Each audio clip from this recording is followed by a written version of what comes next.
to this episode of Freedom Hub's Working Group. I am your host, Jeff Cantor, along with my co-host, Charles Froman, and we're sponsored by the Freedom Hub, which is strategically located at your-mp.com, and it's definitely where all the disruptors are hanging out. As you'll see, today is no exception.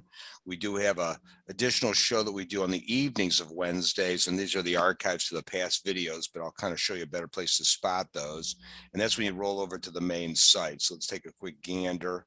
When you come on over here, there's a lot of great stuff under these various drop downs, adding all the time. But under the home tab, there's the webinars and the continuing the conversations. Let's start kind of second first. When you click on continue the conversation, this is for after today. So that's when we feature whoever the speaker was of that particular episode and how to connect with them after the fact, because I love what they were talking about. I want to see how I can help them or get involved or donate money or whatever it might be. That's your way to do it. So you'll want to come here after today, and these will be up by the end of the week, so you'll see these immediately. Again, when you hover over the home site, you come to webinars. That's where we kind of end up for today. And so you land on this page. There's a little intro information, a breakout on the 2 webinars of the day, a list of who's coming up, so you can plan your calendar accordingly. And then most importantly, here are the links so you can see the videos of the past. So today's video will be posted. Here's an example. Just using this particular site only because the layout's pretty quick and easy here. You can see there's a wealth of them. So you'll come back, you'll look at some of these older ones, and sadly, a lot of them seem like I just recorded them yesterday because the topic is so current. But meanwhile, you'll want to connect with these people the same way. So again, that's the purpose of the continuing the conversation. And so let's go see what we've got in store for us today. So I'm going to roll back up here a little bit, get us back to today's breakout. Here we are over here at this August 11th at 4 o'clock Eastern. And Charles, why don't you do the honors here? Thank you, Jeff, and welcome, Brittany. Brittany is a wonderful friend of mine, and she should be of yours as well. Over the past year, as we were talking before this webinar, the COVID hysteria really has helped people that are aggressively trying to make this earth a better place, realize who's with us and who's not. And those of us who have used their bent for finding truth to go public have suffered a lot, as the fear porn from the COVID control freaks has galvanized the divide and conquer strategy that the technocracy wants to impose on us to use this crisis to centralize power ever more. And Brittany comes from a proud family of philosophers. She is the daughter of the late philosopher Butler Shaffer. And I met her back in the 2000s when a mutual friend, Bradley Jansen, got me involved with a project she was working on with a family in Baltimore trying to get their special needs kid into a public school that better met their needs. And, since then, she has, grown her own brand as a writer. She has a couple of great books out there. And most recently, Annabel, Pickering and the Sky Pirates. It's a children's book. And I think we would all agree that we need to give the kids better books that help them learn the basics of a good life. And before that, she wrote a title that I love, Urban Yogini. I think we both practice a lot of yoga. The subtext of that book was the superhero unable to use violence for the superhero actions. She does have a special needs child, and that has really changed her life. And she's had a lot of frustration with the medical cartel. And if you get into informed consent, you meet a lot of mothers with damaged kids, and they're forced to get political because they realize the system is against them. It's not just informed consent, but in so many other ways. The cartel in healthcare is a top-down monstrosity that needs reform. And of course, Jeff and I are engaged in that commercially. And Brittany has been working on sanctuaries from the government regulations and red tape that are preventing us from accessing cutting edge care. And there is so much care out there that we could discuss for a long time that isn't approved by the government. They only approve pretty average care, if you look into it. She'll discuss private membership associations that we'll get into in more detail tonight at 7.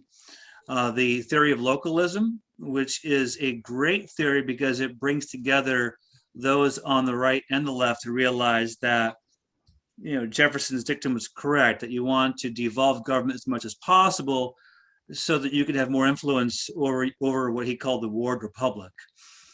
So with that, Jeff, I'm looking forward to hearing Brittany's Sanctuary Panacea. All right, very good. It's a nice setup there. So on that note, Brittany, I'm stopping my screen share. I'm going to let you resume on your end. Okay, so to start with, I just want to just make a note of the fact that this is based on a video presentation I did a while ago that has a lot more information about the history of sort of the pharma takeover of medicine. So if you're interested in that, and I talk about some mutual aid history as well. So there's a lot of stuff in there that I cut out because I feel like your audience is kind of familiar with much of this, and I needed to make it a little bit shorter. But if you want to see all of that, there's a link to the video at the end of my presentation. So I'll just get started. This is from back in January. We're back again in May. We had to take our daughter into the hospital because she was having uncontrollable seizures. When we got there, they said she's got to have a nasopharyngeal COVID test or she wouldn't be admitted. I said no, and after over an hour of me saying no and them running around and trying to figure out what to do, they finally said, oh, could we do a cheek swab? We did a cheek swab and she came in. But what if next time we need to go to the hospital, they demand that we submit to a vaccine or to some other procedure that might harm her? And it's sort of propitious that this happened today. I just got an email. She's going in for surgery on Monday to have a VNS placed. And I just got an email today. There's a new policy, Los Angeles wide. And the hospital said, well, now for visitors, for anyone in the hospital, if you're not vaccinated, you also have to have a negative COVID test. So they're going to be hearing from me about that. But you know, as I predicted back in February when I did this, it's not going to end at COVID tests. You know, they're clearly aiming to impose more and more medical procedures that we don't want on us. So the question is, what do we do about that? And so many argue that as a private entity, our hospital is not a private entity, by the way, so it doesn't apply, but many of them are. The hospital has a right to deny us service if we don't comply with whatever demands it makes of us. And I agree, but then we have the right to create alternatives. We have the right to create hospitals with policies that we're comfortable with. We live in a system of medical authoritarianism. I think everyone here knows that. It's not new. Government agencies dictate who may practice, who may not, what medicine may be practiced, what may not, what can be said about medicine and medical treatments, prohibits medical treatments that don't have its approval, controls access to medication, and it prohibits the establishment of hospitals and other facilities without its approval. The responses to COVID-19 have taken this to a whole new level. Pregnant women forced to wear masks during labor. Family members prohibited from visiting loved ones in hospitals and nursing homes. Elderly people forced to live and die in isolation. The numbers for death from Alzheimer's and dementia really climbed during this whole episode, and not many people talk about that. And as governments and businesses pushing to require vaccination as a condition for access to things like travel, employment, education, and we're seeing pretty soon healthcare. So what do? We begin with a declaration. We have the right to care for each other. We have the right to choose our medical treatments and to decline medical treatments. We have the right to create our own hospitals and care facilities that respect our rights and our choices. So that's where this is sort of a jump. I initially have the whole history part in there and talking about government regulation and why it doesn't actually do what it says it does. And the question, how can we possibly take care of the most vulnerable members of society without the government? This is my grandmother. She was born in 1900 and passed away in 2003, just short of her 103rd birthday. She was a school teacher in rural Nebraska and Iowa, and was a member of a mutual aid society called the PEO Sisterhood. The PEO Sisterhood was founded by 7 young women who were students at Iowa Wesleyan. Some of the group had been invited to join the school's sorority, and not all of them. So the 7 decided to form their own organization dedicated to promoting higher education for women. The Sisterhood also established homes across the country for members to live in their old age. So any member who wanted to live in one of these PEO homes would give a large portion of their assets, whatever that was, and as long as they were able to mostly care for themselves, get around, be ambulatory when they came in, they would be cared for in the home for the rest of their life. When my grandmother was almost 95, she moved into a PEO home in Nebraska. She lived there for the last 8 years of her life, receiving an extraordinary level of care in a place that could genuinely be called a home, where members ate meals together, prayed together, watched Nebraska football games together, participated in activities as a community. I visited her numerous times, and the level of care there was just something you don't see in institutional homes. It was a different animal. What did it cost my grandmother? She sold her house, this is again in the 90s, for around $15,000 and donated some portion of that, probably most of it, to the PEO. This bought her 8 years of very high quality care. In any commercial facility, it might have covered a few months. The woman who ran my grandmother's PEO home told me that one of the main reasons they were able to provide such a great level of care was that as a membership organization, they were exempt from many of the licensing requirements other facilities had to comply with. So this is something Charlie mentioned at the beginning, that I'm getting into PMAs. I'm actually starting a PMA it's to cover a broad range of things, hopefully one day including healthcare. Right now, we're focusing on education. And one of the questions that comes up, so the idea with a PMA, as some of you other presenters have pointed out, the idea of a PMA is that it's a membership association. And so you're not serving the public. It's not a public accommodation. You're therefore not subject to a lot of the rules and regulations that incorporated businesses would be. So then the question comes up, why did this happen? So my grandmother's association was a membership organization. I'm assuming, I haven't looked at their paperwork, I assume it was a PMA. This came to an end soon after my grandmother passed away, when the state of Nebraska decided that membership organizations would no longer be exempt from these requirements. The state also cracked down on the PEO's method for funding the homes, saying, according to the new manager, that they were unfair. So I don't have the details of what happened here. I've spoken with people who are, experienced in setting up PMAs, and what they've told me is that you have to be very careful in how you set up a PMA. If there's any language in there at all that gives the state jurisdiction in any way, then you're defeating your own purpose, really. So that could have been what happened here with my grandmother's PEO and others. It wasn't just hers. I don't know. I don't have enough details there to know exactly what happened. Oops.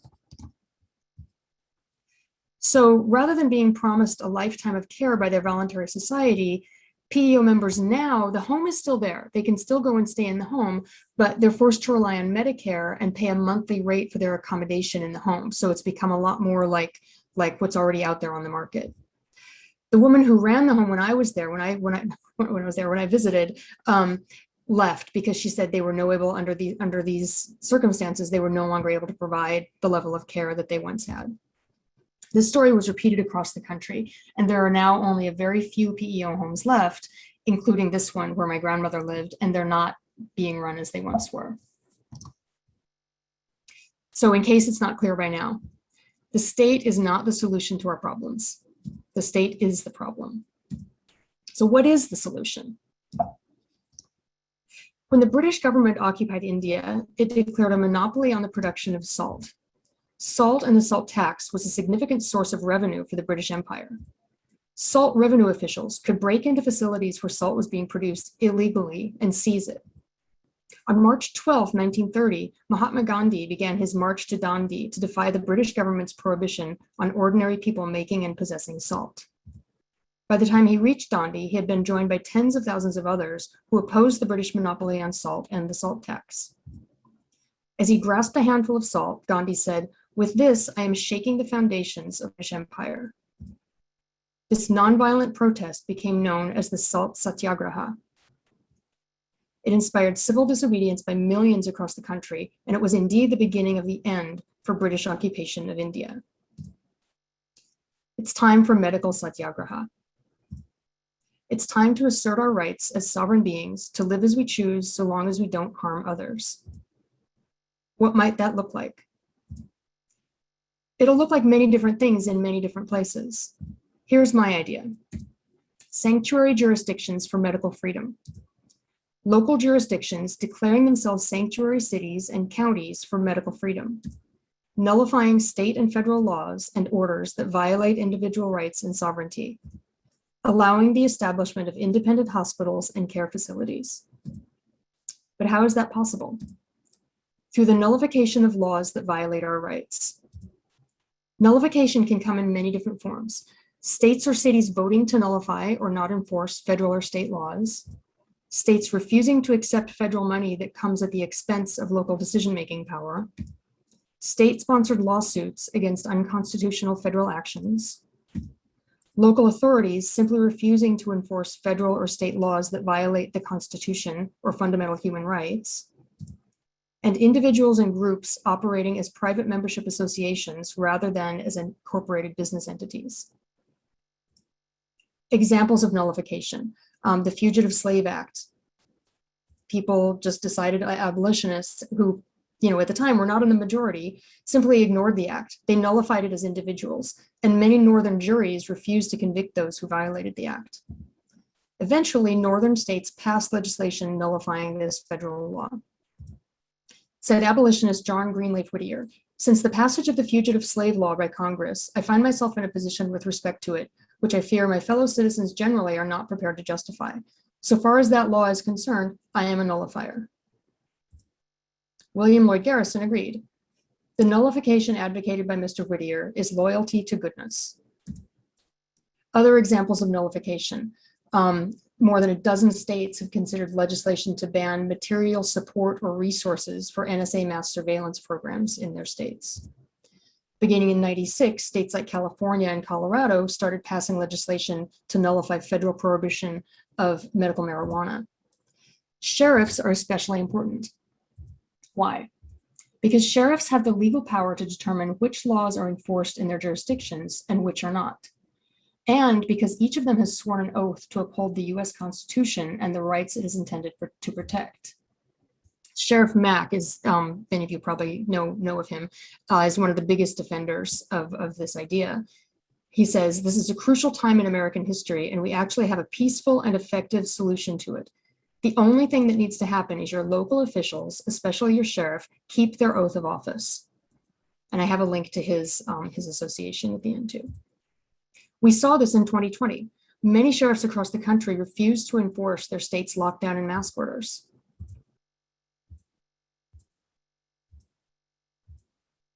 So what does this mean? It means that in the same way that sheriffs and other local authorities across the country have refused to enforce these unconstitutional orders, sheriffs can refuse to enforce laws that violate constitutional or common law principles and our individual rights. It means that we have the tools right now to establish medical freedom sanctuary cities and counties all across the country in a way that is perfectly legal and peaceful. And I think that last part is key. It means that right now we have the ability to create jurisdictions where people can choose their own medical treatments based on their own judgment, build hospitals and other care facilities that respect individuals' rights and choices, where doctors can practice according to what they believe they signed up for with the Hippocratic Oath, instead of being controlled by licensing boards that are beholden to the pharmaceutical industry. Right now, counties and cities can nullify certificate of need laws, nullify the authority of medical licensing boards, nullify prohibitions on drugs such as hydroxychloroquine or anything else. nullify any and all regulations that suppress the provision of medical care, which is what we've seen happen over this last year and a half. Why would they want to? Why would local jurisdictions want to take this potentially risky step and lose out on federal money at the same time? Why medical freedom is good for local jurisdictions. One, more medical services on the market means cutting local government healthcare spending. More private EMT and urgent care facilities in particular will cut costs for the state, city, county. The promise of a free market jurisdiction for healthcare will make that county or city a magnet for investment and will attract both practitioners and consumers who value freedom of choice in medicine. Here's one practical example. A group of investors could make a deal with a local government. The local government agrees to create a jurisdiction within their jurisdiction. It doesn't have to be the whole county or the whole city. It can just be a select area where only laws that are in accordance with common law principles are enforced. No COVID-19 restrictions, no mask mandates, no lockdowns, etc. No licensing laws enforced. No certificate of need laws or other laws restricting the establishment of medical businesses, etc., etc. In exchange for this, why would they do this? The investors promised to create some quote unquote public service projects, hospitals, schools, elder care homes, special needs care. These will all be run on either a for-profit or a mutual aid or charitable basis, however they want to do it, but without support from the state. And the owners, the investors, promised to provide some agreed upon level for these services for free to local residents. So this would all be done via contract. This would be investors contracting with the local jurisdiction. It would be like a special economic zone, but in a developed country. And just as totalitarian regimes such as that in China saw the value to itself in creating freer market SEZs where foreign businesses could operate, I believe that local governments in many places around the US will see the value to themselves and to their constituents in creating jurisdictions in which individuals and groups can create solutions to problems in a way that is much more free from restrictive laws and regulations, especially in areas such as healthcare, education, and other social services, which in many areas of the country are in a state of disaster. And none of this requires implementing any radical reforms, creating a new system, or even necessarily changing legislation. These are all tools for achieving the same goal, a restoration of common law, the foundation for which already exists in our legal systems. It's not a new system. I'm not saying let's try out this new thing. These foundations already exist. It's what our society is built on. Is this something that can only be done in the US? No. The specifics of how to create medical freedom jurisdictions may change from country to country, but the principles are the same. It can be done anywhere. Is this only about medical freedom? Of course not. What can we do right now? First, educate yourself. For nullification, the 10th Amendment Center is a great place to start. There's a link there, and I'll repeat this link at the end too, for anyone who's not familiar with them. For common law, there's so much out there about common law. This is one of my favorite little introductions, sort of. It's a very short book, Establishing the Reign of Natural Liberty, a Common Law Training Manual. The Power of Sheriffs, that's Sheriff Mack's organization, cspoa.org, great place to start out. And if you're in the US, consider taking Sheriff Richard Mack's 6-week online course on restoring liberty through the power of the county sheriff, and there's a link there. That link, I'm going to repeat the link to his site, and you can go to his site to get that link and take the course. Educate yourself about private membership associations. There are some Freedom Hub presentations about this that I encourage people to go back and watch. And this is one site. There's lots out there, and really, I happen to know the guy who runs this one, and I can vouch for him. Really, I think you just have to sort of immerse yourself in it, see what's out there, because you're also, as with anything else, and especially anything that's sort of not approved by the establishment, there are also going to be people out there who don't know what they're talking about, or who are trying to sell you something that's not necessarily what it purports to be. So as with anything else, buyer beware, but just start looking around, start educating yourself about it. Reach out to sheriffs, reach out to your local sheriff, or even sheriffs in other counties, and talk to them about medical freedom, about what's at stake, and about how being a sanctuary jurisdiction can benefit the counties they serve, or at least how nullifying some of this stuff can be in their interest.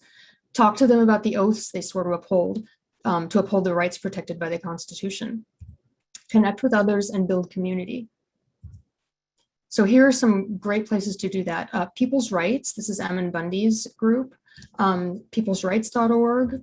Freedom Cells I found it to be an amazing place for connecting with people, and a lot of their groups are on Telegram. So go on Telegram, go to the Freedom Cells directory, and you'll be able to find groups near you, groups focused on issues that you care about, et cetera.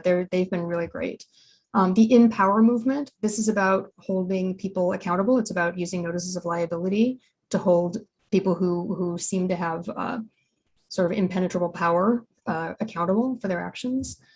Freedom Airway, this is a startup. They're looking for ways to bring back travel that doesn't feel like you're on a prison transport. And my group, if you're a parent or if you have kids in your life, I have a group on Mighty Networks. It's called Normal Life, and there's the long convoluted link for it, or you can just email me, Bretigne@gmail.com or Bretigne@protonmail.com. Those will be at the end of the thing too. So this is a group for parents to connect all over the country, all over the world, who want to find ways to provide their kids with normal lives, don't want them masked, don't want them, learning to see other human beings as an existential threat, don't want any of the nonsense. So if that's you, then feel free to join the group. What can we do right now? Start making plans for hospitals and other projects that respect medical freedom. Create your own mutual aid societies or projects to support your own communities. Find ways to connect with others locally and around the country/world who share the vision of creating free communities. We have the right to take care of each other. We have the right to care for ourselves and our families as we choose. We have the right to use alternative medicine and therapies, and to decline vaccines or any other treatments we don't want. We don't demand that those in the medical establishment stop doing as they choose, only that they stop interfering with our right to do the same.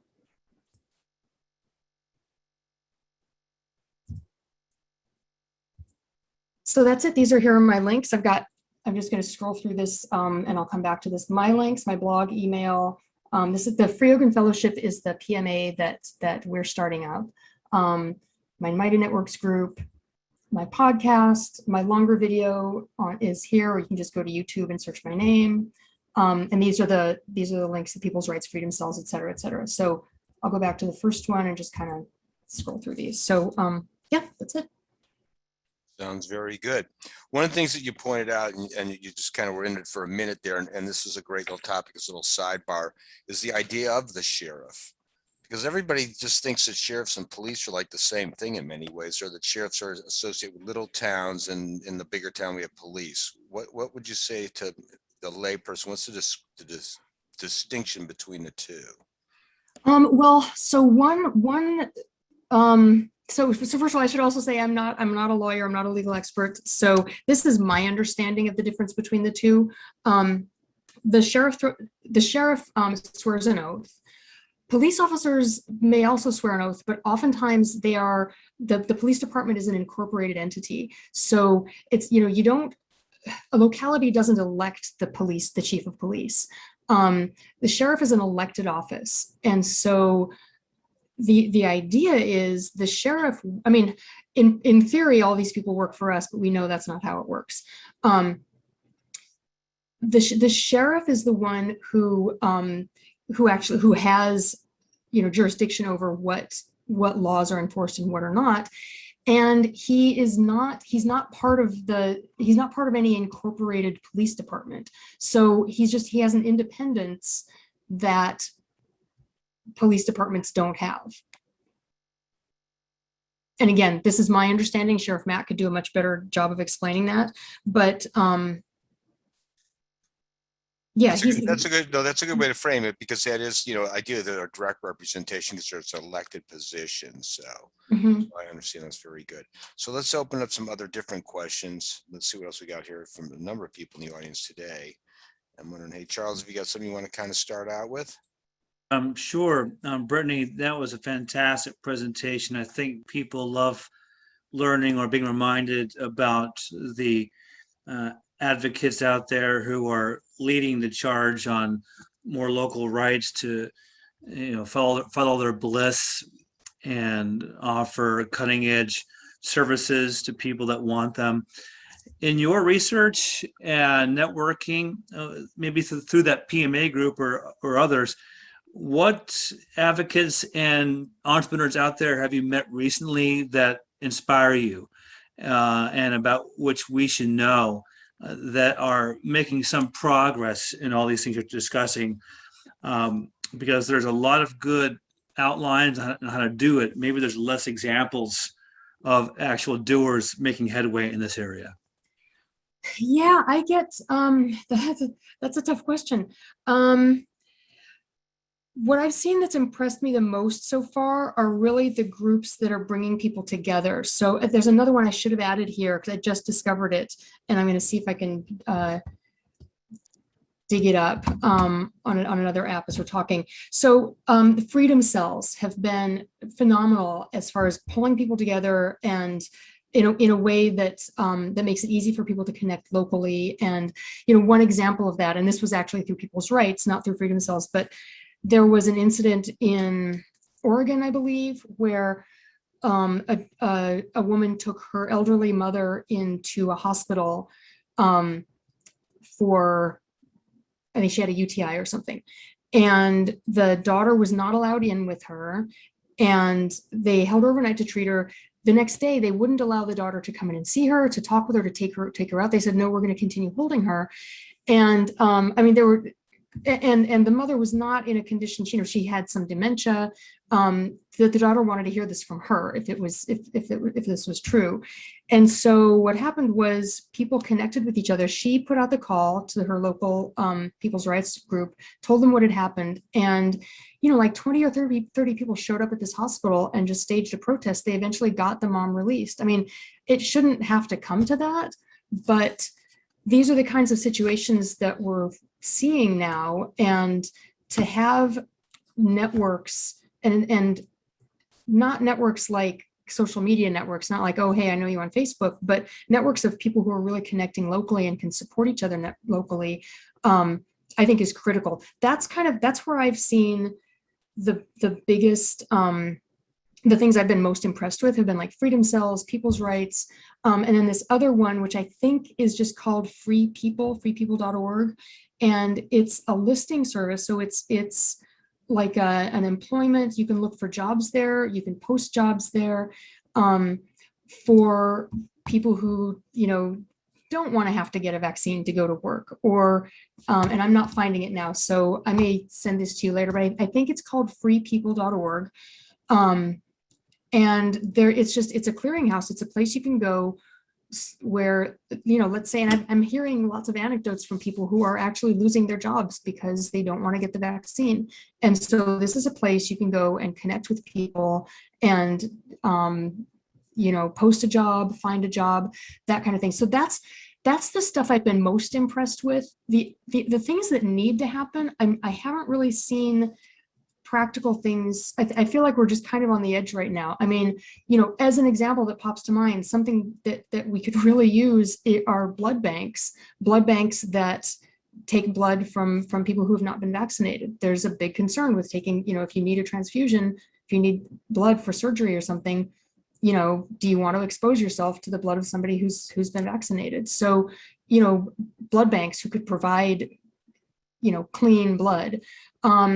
And my idea, which I haven't seen anyone attempt this yet. I wish they would, because I'm not the one to do it.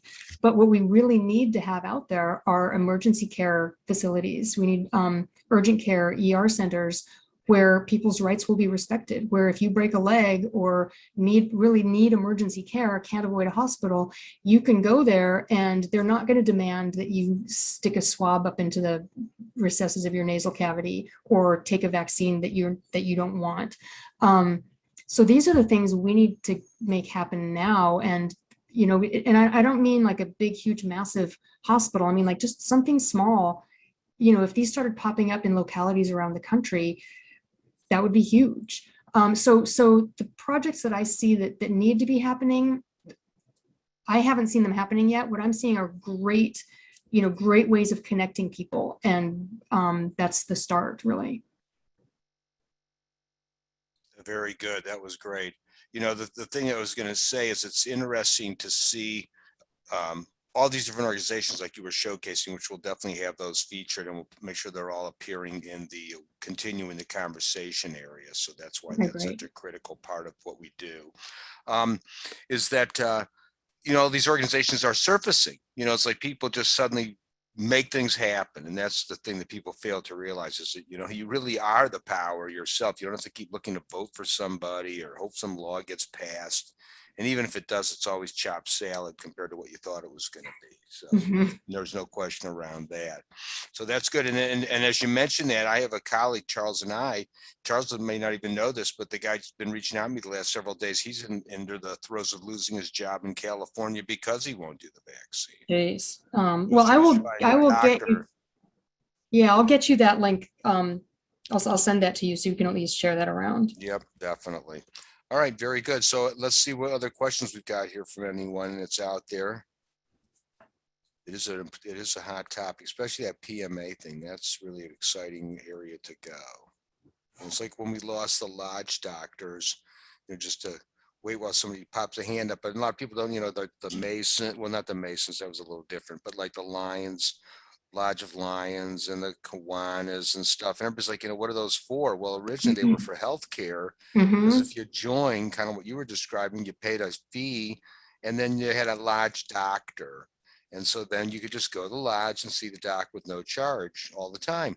But then when the AMA showed up and they wanted to get control, the first thing they did was outlaw lodge doctor practices. And now they just do parades and, have little clubs get together. I don't even know what they do anymore half the time because of that law. So and I talk about that history in the longer video that's on my YouTube channel. I do talk about that history, about how how mutual aid served so many people and how it was squashed by the insurance industry, the AMA, all these establishment interest, or not establishment at the time, but these big interests who saw them as a threat, saw them as competition.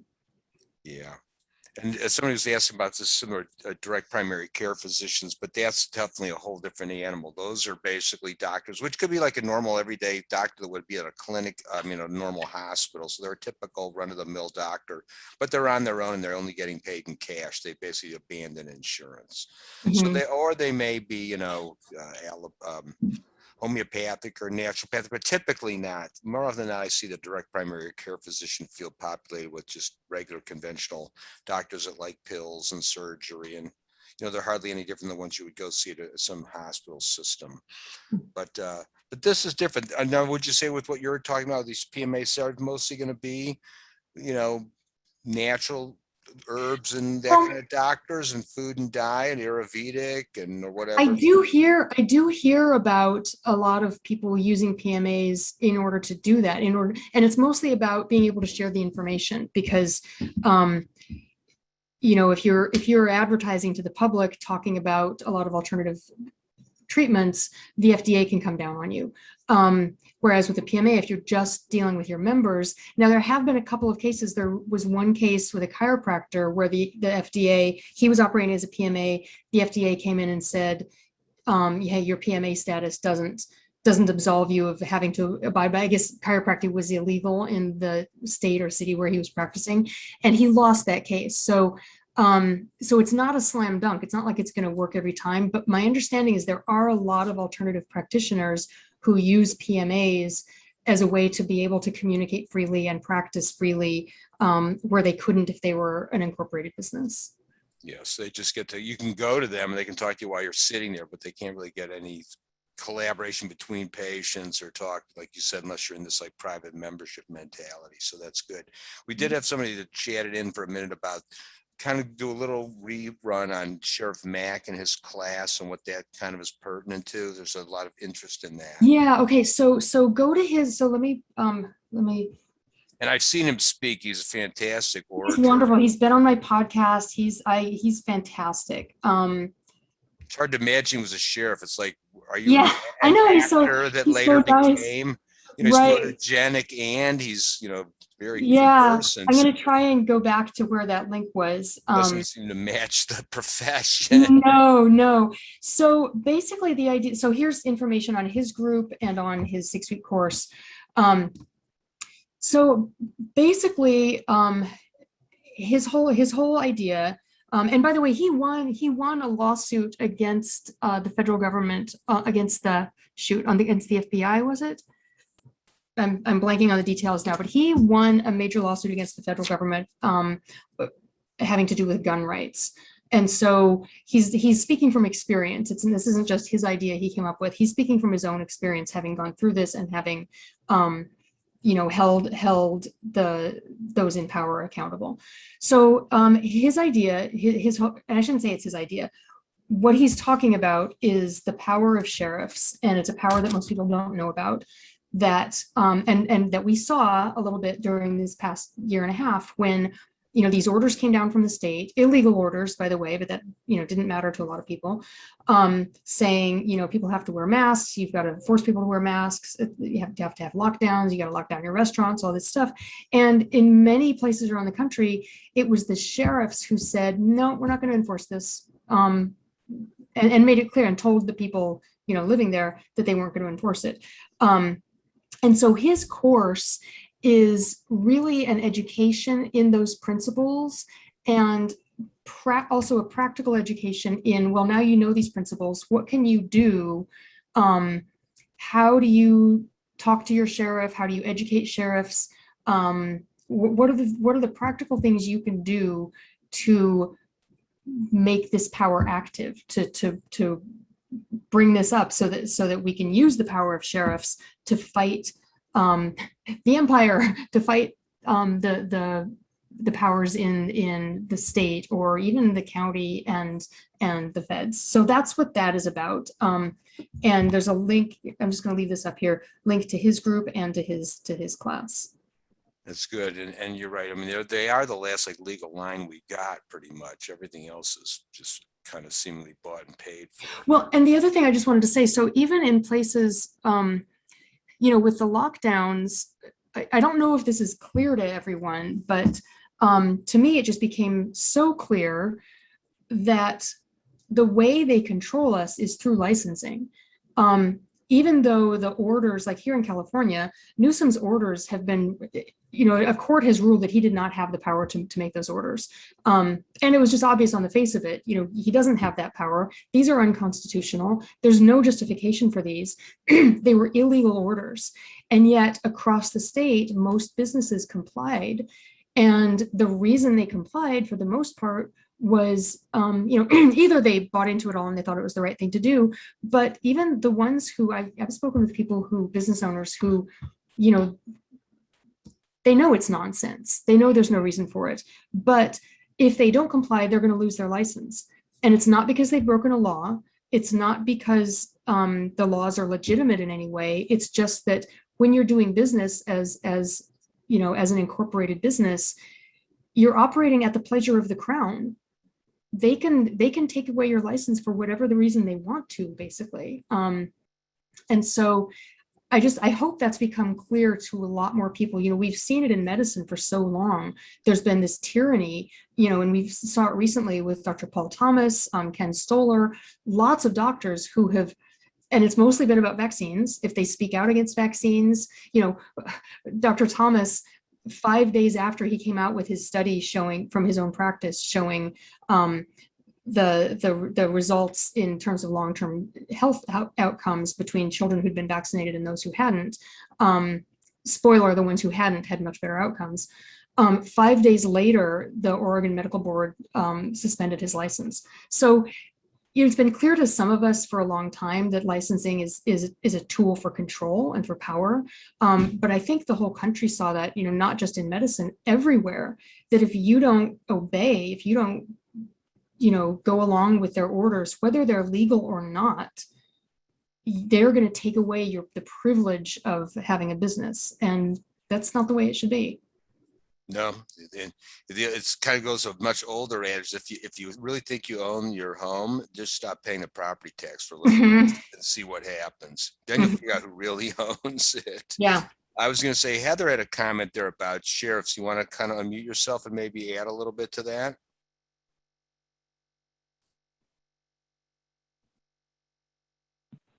Yeah, just that California needs to be super on its game watching their counties because they're trying to get rid of the elected sheriffs. And so they're using Oh. sheriffs who are retiring Hmm. or that they put into play specifically in like 2018, and then they're having them step down now.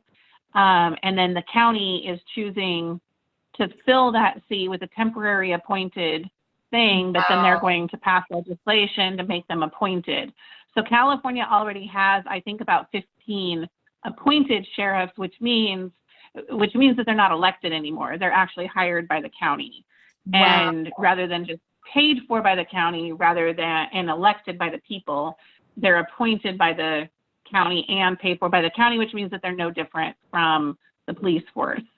So, so California, anybody in any of their counties, they need to be super on the ball. I already know of 2 counties that are going to be in this boat, How that they know that they're up to those games. I was going to So say, how are what- they able to what's that? maneuver to do? How are they able to maneuver to do that? I mean, if it's an elected position, how are they able to abrogate that and force it to become like a hired gun? There, you know, the county is just, there's something that was passed a few years ago. Cause like I said, there's 15, I think there's 15 counties that already have the appointed sheriff. And so, so I'm not sure how they're doing it, but, they're, you know, they're Well, what just can we- changing it. But, what can and we the do to other thing that stop they it? did, what? What can we do to stop it? What is, or where can we get- I think the big thing is being aware that it's a possibility and making sure that we speak up when they try to do it, Mhm. and supporting that sheriff. The other thing is that there was a law passed last session in September, October that went into effect in January. I haven't heard what's transpiring on it yet, but supposedly there's now going to be a county board of like 3 county appointed officials who the sheriff is going to have to report to. So Brittany, you're exactly right that we do need to educate ourselves on how to talk to our sheriffs, because we need to let them know, you know, and we need to be going to them, what do we need to do to support you so that you're not, you know, being threatened by this, you know, 3-person board that's appointed, even though you're elected. So we need to open up those conversations. Yeah, I mean, it just Again, sounds at each illegal. county. It sounds, and it kind of gets back to what my point about, this is really all about common law. It's about bringing Yeah. us back to a jurisdiction of common law. And so there must be common law methods for taking that on, because it's a violation of how the whole system was set up. I'm guessing it's a violation of the California Constitution. You know, so, wow, thank you. Yeah. Yeah. Jim, I see your hand up. Yeah, let me unhook here or plug in. Am I plugged in? I can't see. Anyway. Oh, I see. I got it. First of all, great presentation. Thank you. Really appreciate it, what you're bringing forward and what you're doing. 2 things. One, I'm working on a project, a startup called the Pavilion, which is really a disruptor. It's designed to put in place really what you're talking about in healthcare, education. I mean, a lot of this in one place where we're this new emerging world. It really is for those people, those of us. And I like what you said about talking to municipalities or maybe even a small area to get something like, you know, a sanctuary site set up or something for business and the investors. So to kind of legalize that, maybe in addition to a PMA. I mean, to me, that sounds like a good route to go where it's possible. People want to build this. And the second thing, I'm reminded of Dr. Jerry Tennant, who when they came, he wrote a book, Healing Is Voltage, a number of years ago. You might know him. And to avoid losing his license, he was certified as a minister. You know, he got a religious certification, so he could. And when he wrote his book, he basically wrote it because he knew they would pull his medical license. He wrote it as a clergyman. And I'm thinking about Paul Thomas also, under the umbrella of that, you know, religion or whatever that confers on you. I think that people can see patients or see people and do counseling and even hands-on and avoid, you know, and stay away from the medical piece, even though obviously it's the same person. So anyway, your thoughts on any of that?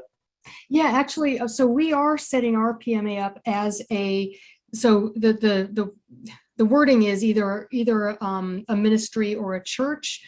We're doing ministry just because, for, you know, just our own personal reasons, but it's basically the same thing. A ministry is still, you know, legally considered an entity for which there is separation of church and state. So yes, I think, and again, I'm not a legal expert. I couldn't go down the list of, you know, here's the additional protection that being a church or a ministry will get you as opposed to just a PMA.